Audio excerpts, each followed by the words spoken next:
বেশ কয়েকদিন থেকেই বৃষ্টি হচ্ছে আমাদের এখানে। তো সেই জন্য বাড়ির পেছন অংশে আমাদের খুব কম যাওয়া হয়। তো বাড়ির পেছনটায় আমাদের বাঁশ গাছ, বাঁশঝাড়। তো সচরাচর আমরা ওই পাশে যাই না। এখন আজকে গিয়ে দেখি অনেকগুলো উচ্ছে ধরে রয়েছে গাছের মধ্যে।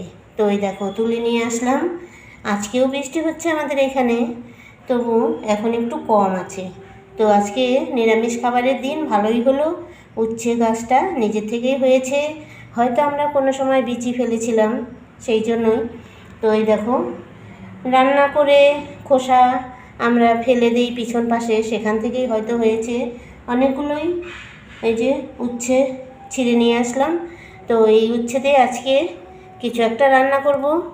আর আজকে নিরামিষ খাবারের দিন। এই দেখো পনির রান্না করব। দোকান থেকে পনির কিনে নিয়ে এসেছে, পনির আলু দিয়ে করব। তোমাদের সঙ্গে একটু শেয়ার করে নিলাম।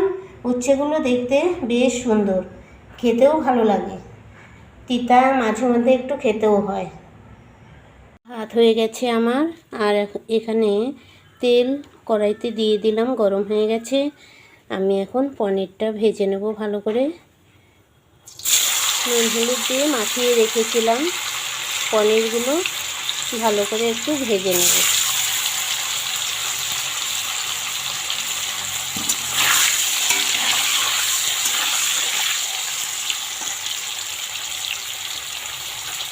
পনিরটা ভেজে তুলে নিই। আর দেখো এখানে আমার হাঁড়ি ভর্তি ভাত নামিয়ে নিলাম, হয়ে গেছে ভাত। তো এখন পনিরগুলো সুন্দর করে লাল লাল করে ভেজে নেব। একটু তেল বেশি দিয়েছি, তাহলে ভাজতে সুবিধা হবে। আর পনির ভাজা হয়ে গেলে বেগুন ভাজবো, উচ্ছে ভাজবো, তারপর তরকারিটা রান্না করব। তো তোমরা আমার সঙ্গে থাকো।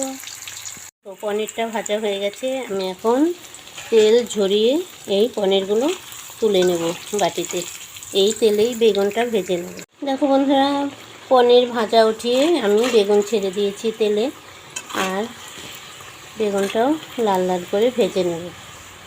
বেগুন ভাজা ঘি দিয়ে খেতে ভালো লাগে ভাতের সঙ্গে। আজকে যেহেতু নিরামিষ, সেই জন্য বেগুন ভাজা ঘি দিয়ে ভাত খেতে দেবো। সঙ্গে রয়েছে পনিরের ঝোল আর উচ্ছে ভাজি। এটাই আজকে দুপুরবেলার খাবার আমাদের। তো তোমাদের সঙ্গে একটু শেয়ার করছি বেগুন ভাজা, এরপর উচ্ছে ভাজি করব। কড়াইতে একটু তেল বেশি দিলে বারবার আর তেল দিতে হয় না। এখন বেগুন ভাজা উঠিয়ে নিয়ে ওই তেলেই আমি উচ্ছে ছেড়ে দিচ্ছি। উচ্ছে ভাজা খেতে ভালো লাগে। উচ্ছেটা কেটে লবণ মাখিয়ে রেখেছিলাম, আর উচ্ছে থেকে কিছুটা জল বেরিয়েছে, তাহলে তিতার পরিমাণটা একটু কম লাগবে, এই জন্য। তো উচ্ছেটা ভেজে নামিয়ে নিই, তারপর তরকারি বসাবো।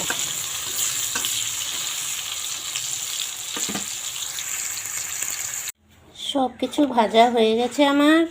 এই দেখো বেগুন, উচ্ছে, পনির সব কিছু ভাজা হয়ে গেছে। এখন আমি এই তেলেই তেজপাতা আর গোটা জিরে ফোড়ন দিয়ে দেবো। গোটা জিরে তেজপাতা ফোড়ন দিয়ে এখানে আমি আলু সিদ্ধ করে রেখেছি, সেই আলুটা দিয়ে দেব।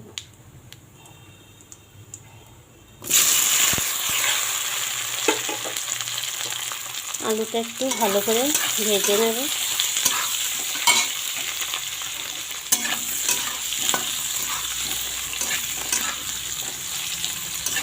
আলু একবার সিদ্ধ করে ছুলে রেখেছি, এখন এই আলুটা ভালো করে ভেজে নুন হলুদ দিয়ে দেবো। এখানে পরিমাণ মতো লবণ দিয়ে দেব, আর পরিমাণ মতো হলুদ গুঁড়ো দিয়ে দেব। দিয়ে এটা ভালো করে ভেজে নেব আলুটা। তারপর মশলা করে রেখেছি মিক্সিতে, সেটা ঢেলে দেব। খুব ভালো করে আলুটা ভাজা হয়ে গেছে আমার। এই দেখো এর মধ্যে মশলা করে রেখেছি, সেই মশলাটা আমি ঢেলে দেব।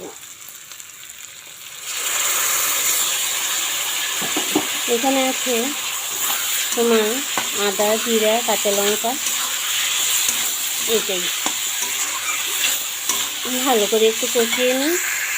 মশলাটা ভালো করে কষিয়ে নেওয়া হয়ে গেছে আমার। এখন এর মধ্যে আমি পরিমাণ মতো জল ঢেলে দেব।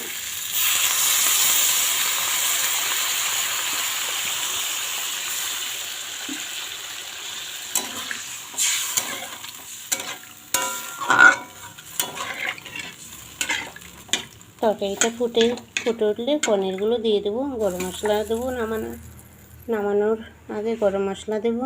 তরকারিটা ফুটে উঠেছে, হয়ে গেছে তরকারিটা। এর মধ্যে আমি এখন পনিরগুলো, ভেজে রাখা পনিরগুলো ছেড়ে দেব। এই যে ভেজে রাখা পনিরগুলো এর মধ্যে ঢেলে দিলাম। আর এর মধ্যে এখন দেব একটু গরম মশলা দিয়ে দেবো। এখন তরকারিটা আমি নামিয়ে নেব, তারপর তোমাদের সামনে আবার পরে আসছি।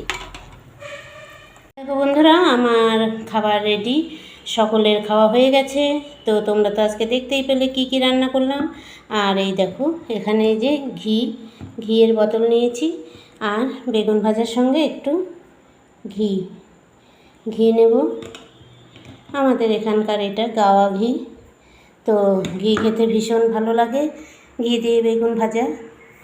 তো আজকে রান্নাটা তোমাদের সঙ্গে শেয়ার করলাম। সকলের খাওয়া হয়ে গেছে, এখন আমি খাবো। তো আজকে খাবারগুলো তোমাদের কাছে কেমন লাগলো কমেন্টে একটু জানিও। ভালো লাগলে সাথে থেকো, আবার নতুন ভিডিও নিয়ে তোমাদের সামনে চলে আসবো। আজকের মতো টাটা।